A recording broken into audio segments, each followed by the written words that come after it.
बहुत समय पहले की बात है।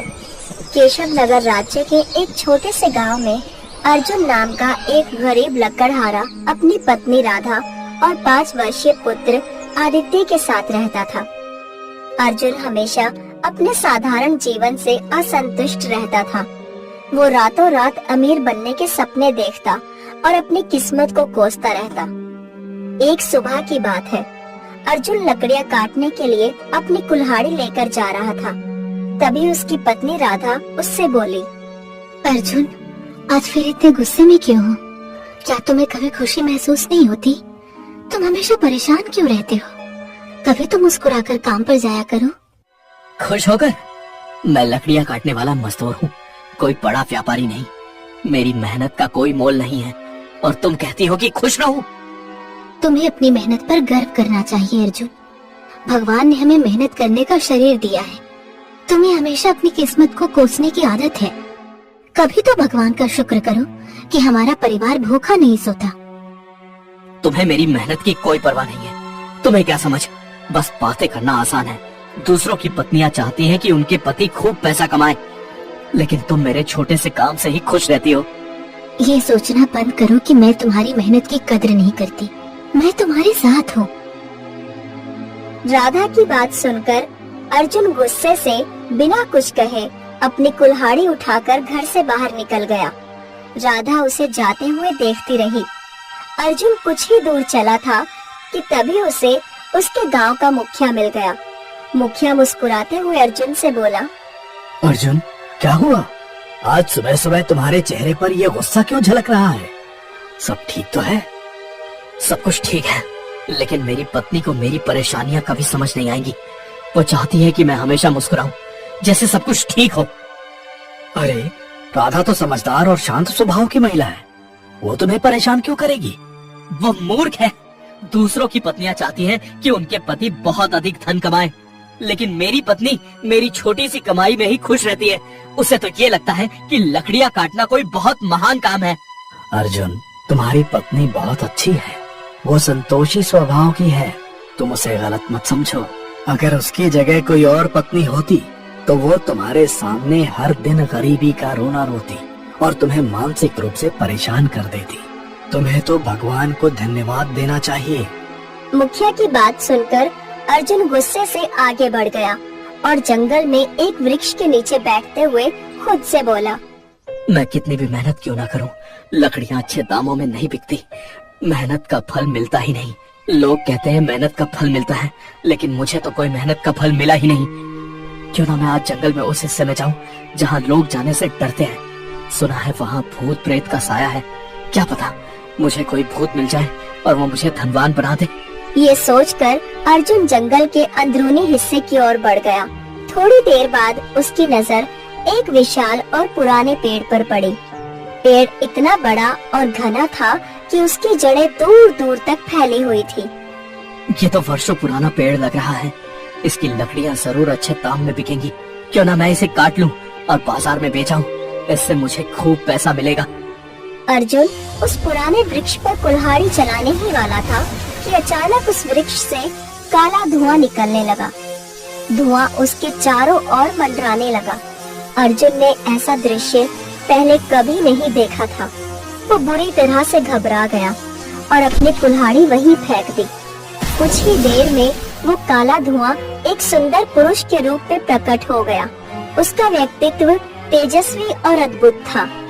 अर्जुन ने उसे हैरानी से देखा और घबराहट भरे स्वर में बोला, तुम कौन हो और ये सब क्या हो रहा है? मैं इस वन का रक्षक हूँ। मेरा वास इस वृक्ष में हजारों वर्षों से है। ये वृक्ष केवल एक पेड़ नहीं है, बल्कि इस वन का आधार है। इसे मत काटो। अर्जुन जो पहले से ही घबराया हुआ था, अब क्रोधित हो गया। उसने अपनी कुल्हाड़ी उठाई और वन रक्षक से गुस्से में बोला, मुझे इन बातों से कोई फर्क नहीं पड़ता।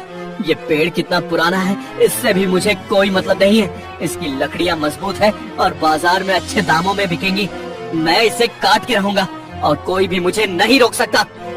यदि तुम इस वृक्ष को नहीं काटोगे तो मैं तुम्हारी एक इच्छा पूरी करूंगा। लेकिन याद रखना, एक बार तुम्हारी इच्छा पूरी हो गई तो तुम चाह कर भी इस वृक्ष को नहीं काट पाओगे। और तुम्हें केवल एक ही इच्छा मांगने का अधिकार होगा। अर्जुन ये सुनकर उलझन में पड़ गया। उसके मन में लालच और सवाल दोनों ही उठने लगे। अगर ऐसा है तो मुझे बहुत सारा धन चाहिए। फिर वो खुद ही रुक गया और सोचते हुए बोला, नहीं नहीं, धन तो खत्म हो जाएगा, मुझे धन नहीं चाहिए। अचानक उसके मन में नए नए विचार आने लगे। उसने दोबारा कहा, ठीक है, तो मुझे एक बहुत बड़ा महल चाहिए। लेकिन फिर वो असमंजस में पड़ गया और सिर हिलाते हुए बोला, नहीं नहीं नहीं, महल का क्या करूँगा, ये भी सही नहीं है, कुछ और सोचना होगा। वन रक्षक उसकी हालत देखकर मुस्कुराते हुए रहस्यमय अंदाज में बोला, सोच लो, ये तुम्हारी जिंदगी का सबसे बड़ा फैसला हो सकता है। मुझे अपनी पत्नी से पूछने दो, वो शायद कुछ सही सलाह दे सके। मैं उससे पूछ कर आता हूँ। ठीक है, क्योंकि तुम इस वृक्ष का रहस्य जान चुके हो, इसलिए तुम आराम से सोच लो। अपनी पत्नी से सलाह लेकर वापस आना, मैं यहीं मिलूंगा।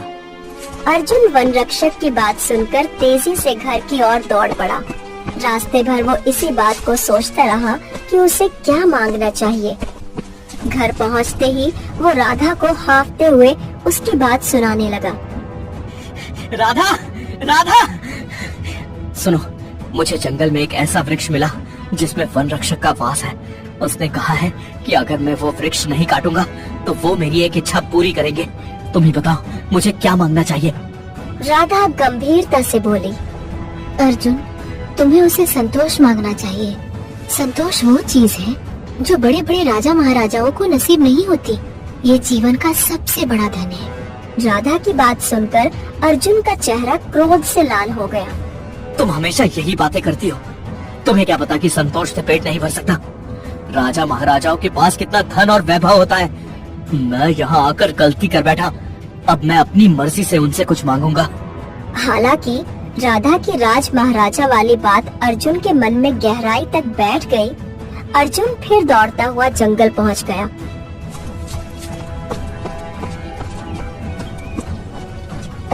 वन रक्षक वहीं खड़ा उसका इंतजार कर रहा था। तो अर्जुन, तुम वापस आ गए। क्या तुमने तय कर लिया कि तुम्हें क्या चाहिए? हाँ, मैंने तय कर लिया है। मैं राजाओं जैसा जीवन जीना चाहता हूँ। मैं राजा बनना चाहता हूँ, क्योंकि राजा के पास कभी धन की कमी नहीं होती। एक बार सोच लो, राजा महाराजा का जीवन देखने में सुंदर लगता है, लेकिन उनके जीवन में साधारण इंसानों से ज्यादा कठिनाइयाँ होती हैं। उनके जीवन में असाधारण घटनाएं होती हैं, जिनसे निपटना आसान नहीं होता। मुझे कुछ नहीं सुनना। मैंने जो कहा है वही मेरी इच्छा है। मैं राजा बनना चाहता हूँ। ठीक है, आज रात केशव नगर के राजा विक्रम अपने महल की छत से गिरकर मर जाएगा। ये घटना निश्चित है। तुम एक तलवार लेकर महल के अंदर चले जाना और महल की छत के नीचे खड़े हो जाना। जब राजा विक्रम नीचे गिरेगा तो वो चीखेगा। सैनिक वहाँ दौड़े चले आएंगे और तुम्हें वहाँ तलवार पकड़े खड़ा देखकर समझेंगे कि तुमने ही राजा विक्रम की हत्या की है। अर्जुन ये सुनकर चौंक गया। लेकिन अगर सैनिक ऐसा सोचेंगे तो वो मुझे मार डालेंगे। वन रक्षक गहरी मुस्कान के साथ बोला, तुम्हारे हाथ में तलवार देखकर सैनिक भयभीत हो जाएंगे और यही मेरा जादू है।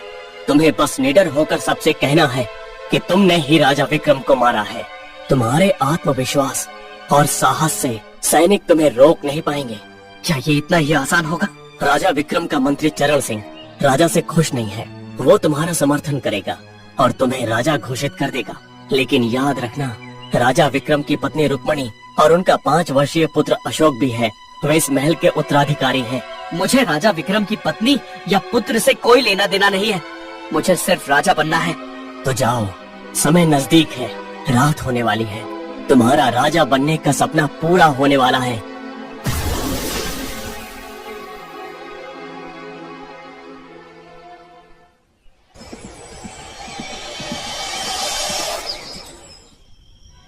अर्जुन तुरंत एक तलवार लेकर केशव नगर के महल की ओर बढ़ गया।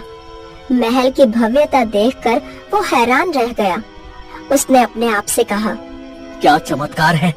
महल के सैनिक मेरे सामने खड़े हैं, लेकिन किसी ने मुझे रोका नहीं। ये जरूर वन रक्षक का जादू है।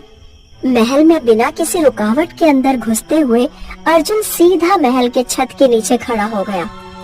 तभी उसकी नजर ऊपर छत पर टहलते हुए राजा विक्रम पर पड़ी। राजा विक्रम गंभीर मुद्रा में इधर उधर टहल रहे थे।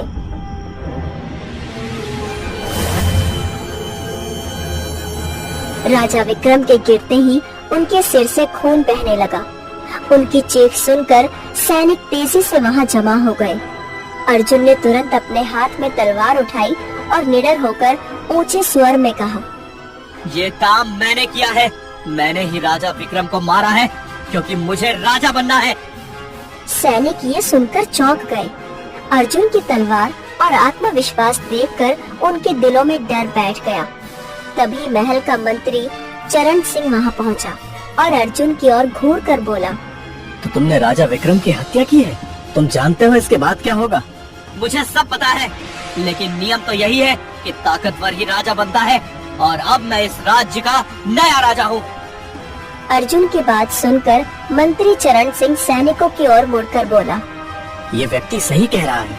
हमारे राज्य में हमेशा ताकतवर ही शासन करता है। राजा विक्रम अब हमारे बीच नहीं रहे, इसलिए इस व्यक्ति को केशव नगर का नया राजा घोषित किया जाता है। अर्जुन गर्व से सीना चौड़ा करके महल की ओर बढ़ गया। महल के मुख्य कक्ष में कदम रखते ही अर्जुन मंत्री चरण सिंह से आदेशात्मक लहजे में बोला, जाओ और राजा विक्रम की पत्नी रुक्मणी और उनके पुत्र अशोक को यहाँ लेकर आओ। मैं उनसे खुद बात करूँगा। मंत्री चरण सिंह तुरंत आदेश का पालन करने के लिए चल पड़ा। अर्जुन मुस्कुराता हुआ सिंहासन की ओर गया और अपने आप से बोला, आज मैं अपने सपने को पूरा होते देख रहा हूँ। अब मैं केशव नगर का राजा हूँ, लेकिन बस ये तो सिर्फ शुरुआत है। आगे बहुत कुछ होना है। कुछ ही देर में राजा विक्रम की पत्नी रुक्मणी और उनके 5 वर्षीय पुत्र अशोक को लेकर सैनिक अर्जुन के सामने लेकर पेश हो गए थे। रुक्मणी की आंखों में आंसू और चेहरा भय से कांप रहा था।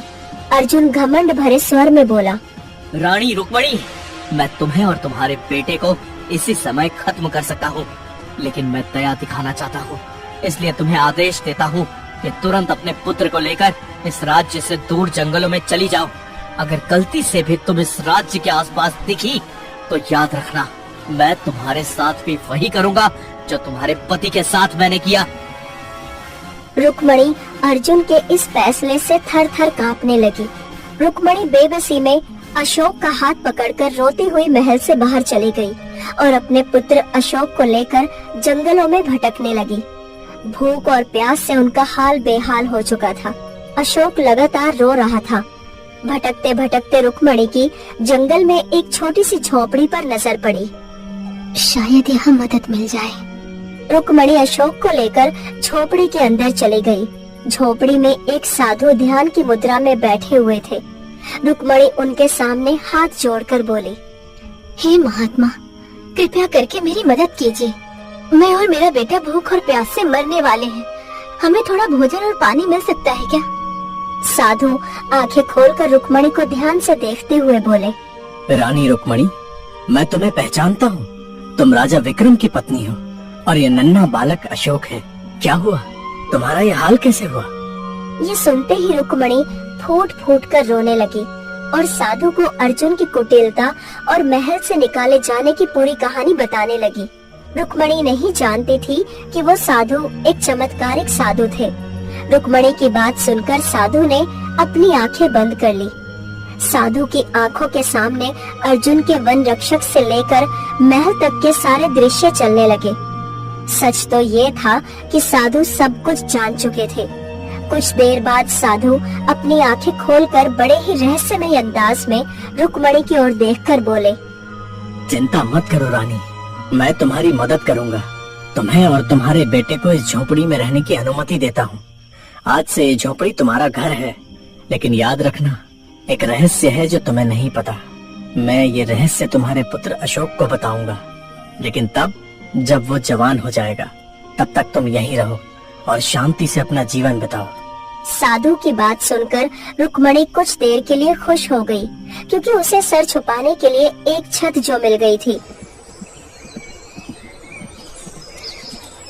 इधर अर्जुन अपनी पत्नी राधा और अपने 5 वर्षीय पुत्र आदित्य को महल में ले आया। अपने पति अर्जुन को केशव नगर राज्य का राजा बना हुआ देख उसकी पत्नी राधा पूरी तरह से आश्चर्य में पड़ गई। ये सब कैसे संभव हुआ? एक साधारण लकड़हारे से अचानक राजा बनने का ये सफर? अर्जुन गर्व से मुस्कुराते हुए बोला, ये सब वन रक्षक का चमत्कार है। मैंने उसके सामने राजा बनने की इच्छा जाहिर की और उसने मेरी ये इच्छा पूरी कर दी। मैंने राजा विक्रम की पत्नी और उनके बेटे को महल से निकालकर जंगल में भटकने के लिए मजबूर कर दिया। अब ये राज्य मेरा है। ये सुनकर राधा गंभीर स्वर में अर्जुन से बोली, तुमने जो भी किया वो बहुत गलत किया। सबसे पहले तो तुमने झूठ बोला कि तुमने राजा विक्रम की हत्या की है, और अब तुमने एक मासूम स्त्री और बच्चे को उनके घर से निकाल दिया। याद रखना, झूठ ज्यादा समय तक छिप नहीं सकता। एक दिन तुम्हारा ये झूठ तुम्हारे सामने जरूर आएगा, तब तुम्हारे पास पछताने के अलावा कुछ भी नहीं बचेगा। अर्जुन ने राधा की बातों को हंसी में उड़ा दिया। तुम और तुम्हारी ये उपदेश देने की आदत। मैं अब राजा हूँ। मेरी किस्मत ने मुझे ये मौका दिया है। अब बस तुम देखती जाओ, ये राज्य सदा मेरे ही अधीन रहेगा। समय ऐसे ही गुजरता रहा। अर्जुन के पुत्र आदित्य की परवरिश राजकुमारों जैसी होने लगी। वहीं दूसरी ओर रुक्मणी का पुत्र अशोक, जो कि केशव नगर का असली उत्तराधिकारी था, बेचारा साधारण इंसान की तरह जंगल में कठिनाइयों भरा जीवन व्यतीत करने लगा। ऐसे ही 20 वर्ष बीत गए।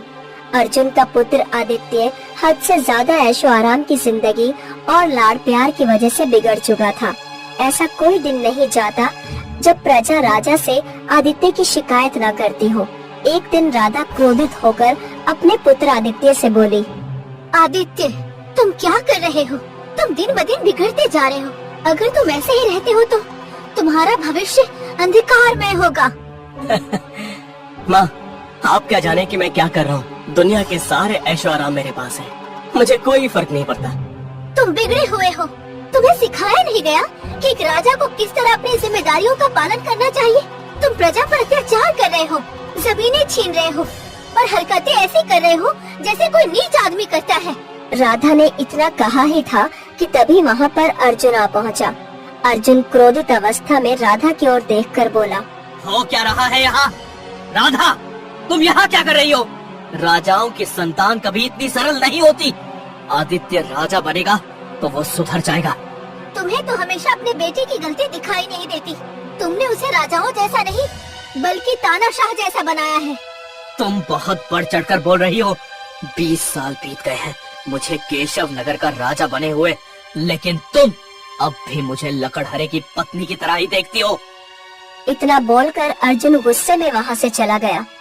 इधर जंगल में रुक्मणी बीमार अवस्था में लेटी हुई थी और उसका पुत्र अशोक आंखों में आंसू लिए हुए अपनी माँ रुक्मणी को देख रहा था।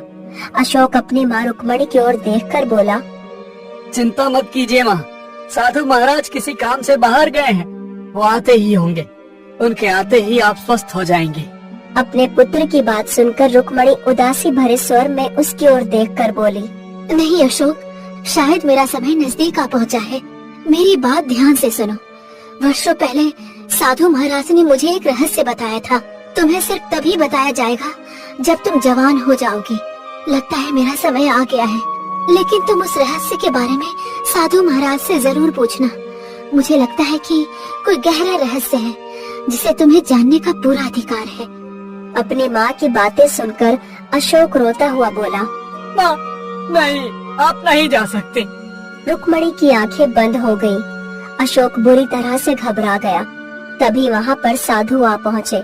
साधु की ओर देखकर अशोक रोते हुए बोला, साधु महाराज, मैं आपका इंतजार करता रहा। मेरी माँ मुझे छोड़कर बहुत दूर चली गई। मैं तुम्हारा दुख समझ सकता हूँ अशोक, लेकिन ये संसार के नियम हैं। जो आया है वो जाएगा भी। अपने माँ के अंतिम संस्कार की तैयारी करो। साधु और अशोक ने मिलकर रुक्मणी का अंतिम संस्कार कर दिया। अगले दिन अशोक साधु महाराज से बोला, साधु महाराज, मरने से पहले मेरी माँ ने मुझे बताया कि आप कोई ऐसा रहस्य जानते थे जो आप मुझे जवान होने पर बताना चाहते थे। मेरी माँ की अंतिम इच्छा यही थी कि मैं उस रहस्य के बारे में अवश्य पूछूं।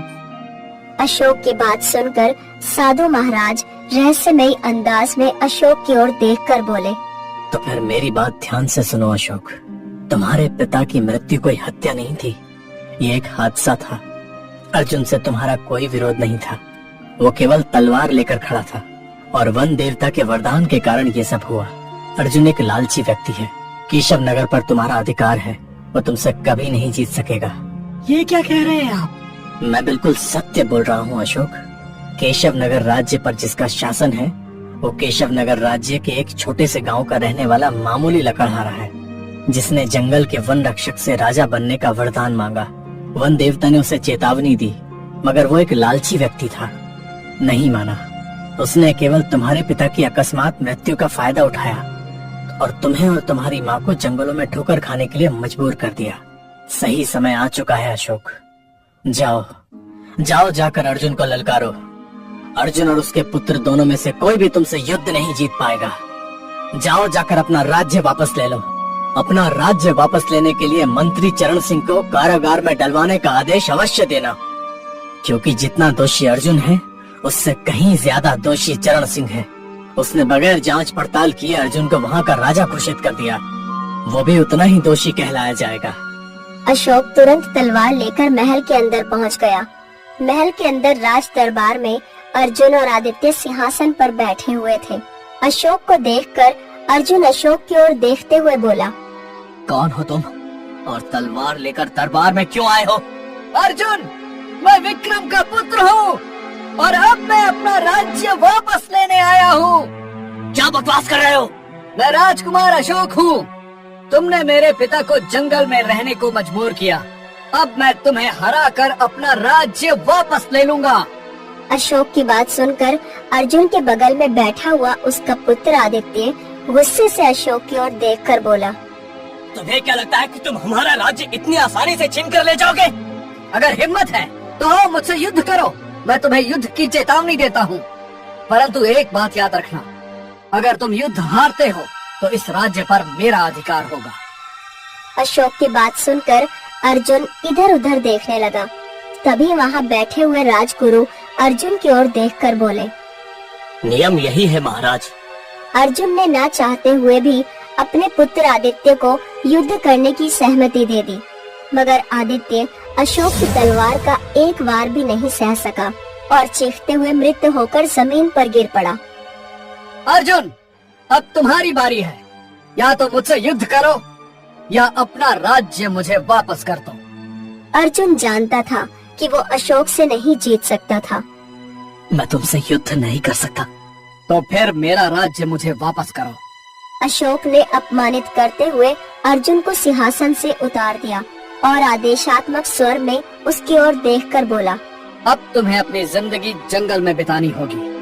तभी वहाँ पर राधा आ पहुँची। अपने जवान बेटे की लाश देखकर वो फूट फूट कर रोने लगी।